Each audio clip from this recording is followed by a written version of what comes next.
Hey everyone, welcome back to another EconoSite Explainer. So today we're diving into what is honestly one of the most massive macroeconomic stories of our lifetime.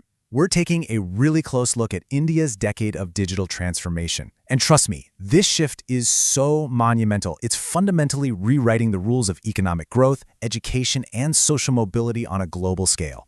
900 million. Just let that staggering number sink in for a second. That figure represents India's current internet user base as of 2025. To put that massive scale into perspective, it makes India the second largest online population in the world, sitting only behind China. We are literally talking about nearly 1 billion people connected and online. Now, right off the bat, we've got to remember something absolutely crucial. We aren't just talking about people scrolling through social media here. Affordable internet access is the foundational driver of modern economic growth and financial inclusion. It's the absolute bedrock of a working digital economy, completely reshaping how an entire population interacts with banking, education, and just basic social opportunity. So that brings us to this massive logistical and economic puzzle. How in the world does a developing nation actually wire up nearly 1 billion people? And, how do they manage to do it so unbelievably fast? Well, here's our game plan for today to figure that out. We're going to cover the connectivity growth engine, India's digital inflection point, drivers of the boom, how India compares globally, and finally, the next digital frontier.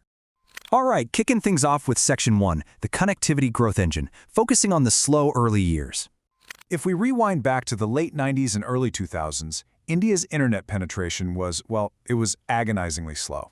Look at 1995. Just 0.02% of the population was online. By the year 2000, it barely even crossed 0.5%. And even by 2010, after a full decade of global tech booms, India was sitting at just 7.5%.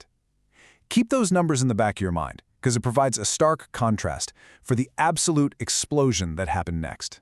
Which brings us to Section 2, India's digital inflection point, or the 2015 boom.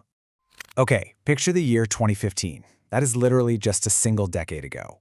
India's internet penetration stood at a mere 15%. Think about that for a second.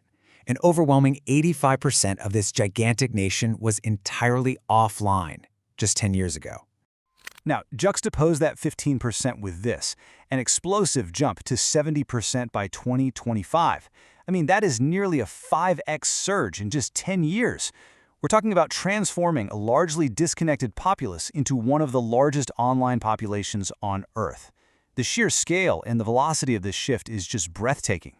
And the data brilliantly illustrates exactly what this shift looks like. If you trace the long, flat line from 1990 across, and then you hit 2015, you just see this violent upward curve. It is your textbook hockey stick growth curve, just an absolute vertical launch that marks one of the fastest, large-scale connectivity expansions in history.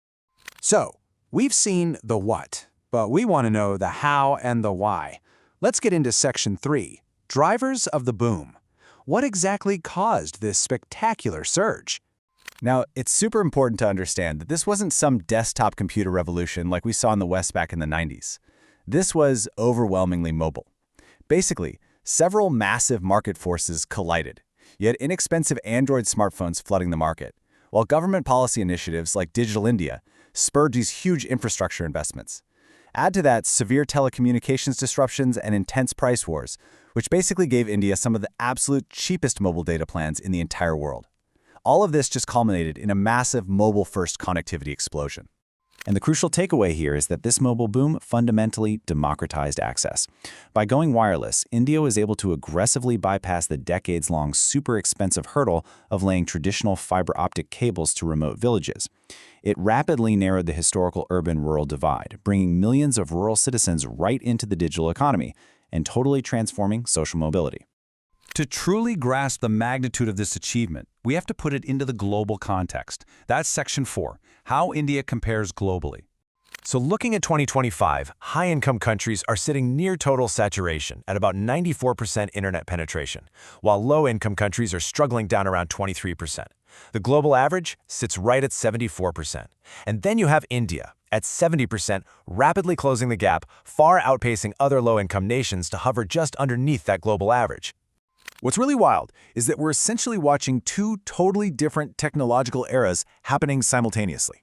You've got emerging markets places like India, Indonesia, Nigeria, and Bangladesh, growing super fast primarily through mobile access, just working to get their masses online for the first time. Meanwhile, developed economies like South Korea, the US, and Western Europe, which are already well past the 90% mark, have shifted their resources entirely toward AI infrastructure and deeper digital services. Which perfectly sets up our final section, Section 5, the next digital frontier, moving beyond first-time access. Because here's the reality check. The next major hurdle is deeper digital engagement. Raw internet access all by itself does not magically guarantee economic gains. The real challenge for India now is ensuring that simply having a smartphone actually translates into improved productivity and financial inclusion. That means actively reshaping banking, shopping, entrepreneurship, and government services. It means tackling those lingering rural-urban gaps, massively improving digital literacy, and building robust data privacy frameworks. It has to evolve from just being online to safe, active digital participation. So I want to leave you all, my fellow EconoSite viewers, with one final, provocative thought to chew on.